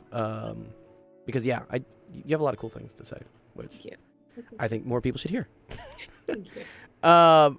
Okay, the absolute last question from Taco Cat, because I know we got to run here, is let me see. You answered that part. Oh, his last part: is college worth it? That's a hard question to answer. Yes, is college worth it? Depends on a lot of factors, right? Like, do you have the means to go to college? Do you want to take out loans to go to college? You will find answers for both. Yeah. My question to you is, what do you define as worth it? Right. And that's not something that I can answer. I can help you walk through that answer or get the answer. But it's different for every person. Did you think college was worth it for you personally? Absolutely. Yeah. Yes. I would say the same thing. Yeah, I personally I needed the social development, or I wanted the social development. I craved academics. Like even though I did well in high school, I was like, I want to learn and continue learning. That's why I went to grad school. That's why, Yeah. like, I'm constantly learning. And I also wanted to party. So Yeah, it was. I had a great time. I had a great time in college. I say it was awesome. yeah. Okay, nice. Love that. Okay, before we send you off and stuff here, I'm gonna send you in the chat. There's a list of all the questions that got asked, and I want you to tell me which one you like the best. Ooh. Yeah, and if you have like a couple contenders where you're like, oh, I'm tied for like these two or something, we can put it on a spinning wheel to like let chance decide. But if you see one that just jumps out at you, you're like, yo, I love that question, you can just say it. It's cool. Yeah. I really appreciated. Okay, let me see. I really appreciated, where is this here? Binary 313's question of Mm-hmm. the self-awareness and perfectionism, fear of failure, and thinking they're only as good as their latest achievement. Because I think that's so representative of how a lot of people in high school and college feel, but also how people in general feel. So to me, it feels like a very representative and holistic. It's a very applicable thing to everyone in the audience there. Cool. All right. Congrats, Binary. You won best question. You celebrate. I seriously hope you find some way to celebrate, whether that's with like a cheers with your friends or, patting yourself physically on the back. Yeah. No. Yeah, pat back. Okay, cool. All right. I know you got to run, so I am so glad. Thank you so much. Let's give a big round of applause to Katya for coming on the podcast today. Thank you so much for having me. Yeah, we had such awesome discussions. We had some great questions, and yeah, honestly, the time has just flown by. I'm like, whoa, have we really been here for like? It feels like 20 minutes to me. Yeah. Honestly, it really does. We could talk for hours. Maybe we'll have you on later in the year or something. I feel like we could just keep talking about things over and over again. Yeah. That's if y'all awesome. Feel free to find me. Like, do you have links for? Yeah. So I was gonna say, yeah. Do you have links for what's the best way for people to find you? So I can put it in the chat for people. Sure. Probably. Do I go to your LinkedIn? Honestly, LinkedIn is a really good one. Okay, we can go. It has my like email and stuff like that. All right, let's do it. Let's hear. I'll post your LinkedIn. Wow, look at all the degrees you got. Look at all that stuff. You fancy. Thank you. Okay, there's Katya's LinkedIn. Elliot Rott is bless you, Elliot. He's our mutual connection. But yeah, so I'll tell them they can contact you here, and reach out. It's just Katya@KatyaDavydova.com. Yes. Yeah. Okay. Yeah. Oh, you have a website. You have that? Can I go to that? Katya? Is that a website? Katya. Yes. So I'm gonna spell your name right at some point. Yeah. There you go. Nice. Oh, this is you. I love the color, by the way. You know I'm a very like gold yellow person. Yeah. Yes. Wow. Trusted by leaders at Dropbox, Google. You have a quite impressive fucking resume here. Okay. Thank you. Awesome. Okay, go check out Katya. If you have any questions and stuff, feel free to reach out to her. She's been a great help and everything. Do you have any other last messages you want to say before we sign off? Yes. Remember that life is not the end game. It is truly all the little bits in between. And the more that you can find little joyful things that make you light up every day, like try to find one every day, I think the more fun and appealing the journey might be. Nice. I like that. Hunt for the treasure and enjoy the journey. Yeah. Exactly. Okay. Awesome. All right. Thank you, Katya. Appreciate it. Absolutely. Thanks. It's been super awesome. Enjoy your dinner and all the fun things, and we'll stay in touch with stuff. Sounds good. Okay. Take care, Katya. Bye. All right. Bye. Nice. All right, let me leave that. Okay. All right. That concludes the AMA podcast. Hope you guys had a fun time listening to Katya there. She was super cool, right? Yeah? Yeah. Awesome. Okay, cool. Our next stream is going to be on Monday. That'll be at 3 p.m. Pacific, 4 p.m. Mountain, 5 p.m. Central, 6 p.m. Eastern. Come on by if you want to help with your homework questions and stuff. Also, if you know people that you'd like to, get on the podcast here, please feel free to refer them to me.